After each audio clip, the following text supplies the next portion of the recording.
Hey guys, good morning. We're going to talk about scene 5 today with Streetcar Named Desire. So if you would get your PDF pulled up and kind of shift through some of these pages with me.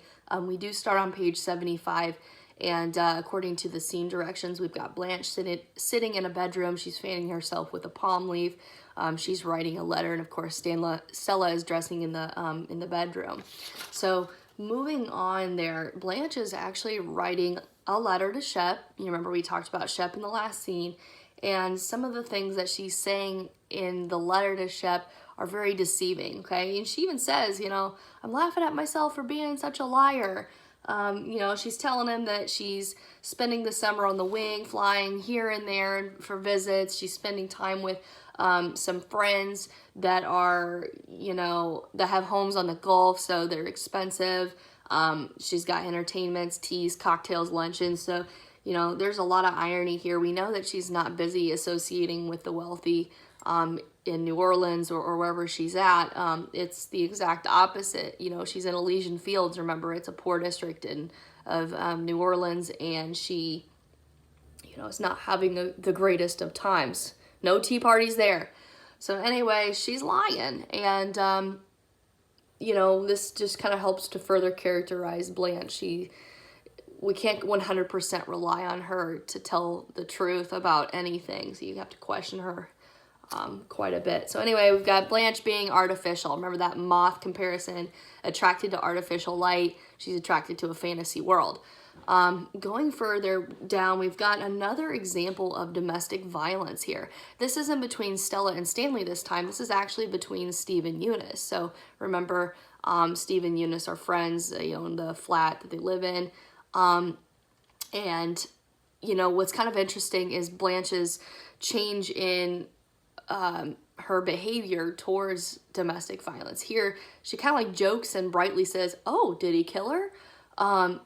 Very different from her very frantic, episode with the poker night. So they laugh lightly. We even got Stanley making fun of Eunice's name. We've got Stella saying that, it's more practical to just go get a drink than to call the police about violence. So it just really highlights how they treated domestic disputes in this time period, that it just happened, that it was a normal thing, normalized it. But the one thing I just wanted you to take away from that is that everybody responds to the abuse differently, but all of them together, what they have in common is sort of indifference. Okay. So anyway, another thing on page 78 that I wanted to talk to you about was Stanley and sort of his aggressive nature towards Blanche, or just in the apartment, that shows that he's not really a fan of having Blanche around. He's jerking open bureau drawers, he's slamming them shut, he's throwing his shoes in a corner. So just banging and clanging around, probably reinforcing that animalistic behavior that Blanche has so talked about. Another thing that's really interesting is on page 79, and when Blanche and Stanley are talking to each other, at the bottom of 79, he brings up this person named Shaw. And look at Blanche's reaction to this mentioning of this guy's name. She's got this faint shock. She reaches for the cologne bottle. She dampens her handkerchief. She's answering carefully. And it's kind of like a non-answer where it's like, oh, everybody knows a person named Shaw. So she tries to brush it off as if, she doesn't really know who he is. She's even just demonstrating more interesting and like off behavior when she's laughing breathlessly on page 80. She's also, speaking lightly, but her voice has a note of fear in it. It's apparent at this point that Blanche does know a person named Shaw and that she's hiding something about her past. Okay, so she's not forthcoming with that information as of yet, and we have to wonder why. So anyway, even at the bottom of 80, she's faint, she's trembling. So she's really scared of what Stanley knows and what he's going to disclose to others about Blanche. Okay, anyway, page 81, we even have Blanche fishing for knowledge, like to see what Stella knows when she says, have you heard anything about me? Is there any gossip? Like, has there anything been like thrown around here? She doesn't just flat out say, look, Stella, this is what happened. She just kind of says, what do you know? Of course, Stella doesn't really know anything yet, so Stanley's got something on her, it's, you know, to hold over her head, and that makes her nervous. Another thing that I wanted to point out to you is on page 82, Blanche sort of compares herself to a butterfly here, which is interesting because remember Tennessee Williams compared her to a moth at the very beginning. So in reality, we could say that she is the moth, but in her mind, she thinks she's a butterfly. Okay. I'm not saying that she's completely off in that comparison, because butterflies are fragile, much like what's going on with Blanche. I would say she's, you know, a little fragile mentally, but, you know, they're beautiful, and that's more so beautiful over moths, which is how Blanche wants to present herself. So, you know, she wants to look like a butterfly, but she's probably a moth underneath.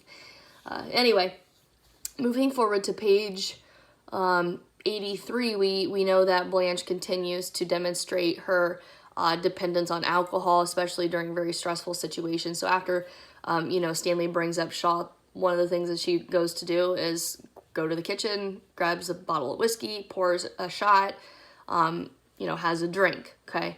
She's turning to alcohol there. Another thing, if you look on page 83 in the scene directions, is Blanche says hysterically, I promise, I'll go soon. You know, it's like she's losing it. She's panicking. Even though, you know, no information is out yet, she's extremely nervous. So nervous that when she's pouring a drink, a Coke, the Coke sort of spills, it foams over and spills onto her white skirt. So there's something symbolic in that, actually. So remember we talked about clothing, and she's wearing a lot of white, which symbolizes purity and innocence. And note now we have this Coke, which is brown, is on her skirt and sort of stains the skirt. So it kind of shows that maybe like this actual event, Blanche has a stain on her life, that she's not really as innocent as she seems to be. It's hard to eliminate stains, probably eliminate Coke stains. So just kind of shows that loss of innocence there. Okay, so there's something symbolic in that. All right, let me see what else I have here. Okay, on page 85, we have more examples of Blanche wishing to deceive people. This is in reference to Mitch, so we're not talking about Shep here, we're talking about Mitch now. She set her sights on him the other day, remember, with the red shawl and some discussion. Here she says she doesn't want Mitch to know about her age and other things about her because she wants to present herself as this young, prim, and proper individual, and the reason why is to make him want her. Okay, she has to deceive him just enough to make him want to be around. So she openly admits that she's deceptive. Okay, so again, we question, you know, what else is she deceiving about? Let's see, moving forward, we even have at the bottom of 85 more demonstration of Blanche's dependence on alcohol, because when Stella hears that Mitch is officially here to take her out on a date, we have, hold on a second here. Yeah. So when she's waiting on Mitch to come to take her out on a date, Stella tells her probably don't have any more alcohol, but here we have Blanche having more alcohol. So that's what I wanted to tell you on page 85. Let's see. Another really interesting thing, this is probably one of the last things that we are going to talk about before we conclude with scene 5, is Blanche's interaction with this young man that comes in. So the young man actually works for the Evening Star, and he's taking up a collection so they can get the newspaper.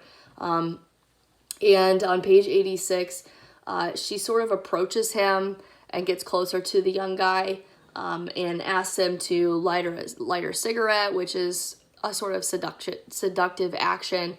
Further on page 87, she begins to touch his shoulder. He's kind of probably uncomfortable because he doesn't know her. She's much older, and here she is making these strange advances. She's being extra touchy-feely. And going on page 88, she tells him, she's asking him what he had to drink at the drugstore to get out of the rain, and, that makes her mouth water, and, she's touching his cheek lightly, she's smiling, and she goes to the trunk and takes out a scarf and sort of drapes it about her shoulders, so kind of like what she did before with Mitch. Further down on page 88, a couple other things that she says that I want to discuss is, you know, when she asks the man if he's ever been told he looks like a young prince out of Arabian Nights. She's making references to fictional works, which is kind of shows that she isn't in touch with reality, and she kind of lives her own fantasy world, because she is referencing a fantasy world, and that he looks like somebody from a fantasy world. And of course, he's uncomfortable with this sort of comparison, and she continues to speak softly to him and calls him honey lamb, and she wants to kiss him, and without getting his permission or his consent to do so, she quickly lays one on him. So in a way, kind of violates his space, preys on a young kid. And the question is, you know, why would she do this sort of thing? I could think of a couple of reasons. I would say, you know, maybe it is to feel young again, you know, to be able to kiss a young man and get away with that. Could also be to feel in control, because she is an older woman and she's, you know, holding the power in that situation. Even if it's just for a brief moment, it would be enough to satisfy Blanche.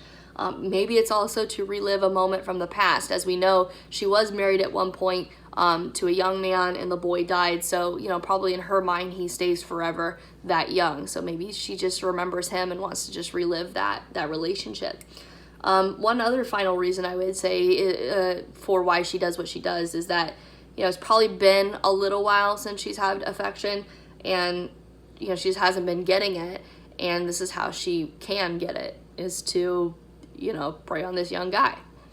So anyway, the timing of this is significant, because right after she does this, we have Mitch arriving to take her on this date. So she's doing this with this young guy, and then she's going out and trying to snag Mitch. So that's interesting. Before I close here, I wanted to talk to you about the way that Blanche sort of, you know, meets up with Mitch here. She says, oh, look who's coming, you know, bow to me first, present the roses. And then she starts speaking in French, and she's coquettishly pressing the roses to her lips. So she's trying to charm Mitch in the next minutes. And she also almost seems like she's presenting herself as royalty. So bow to me, then present. You know, this is again where Blanche seems to be feeling like she's up here when really she's not. All right. So before I end here, one thing I want you to hold on to is that Blanche and her morals are somewhat questionable because of this last little event. So anyway, let me know if you have questions, and I'll be talking to you soon about scene 6.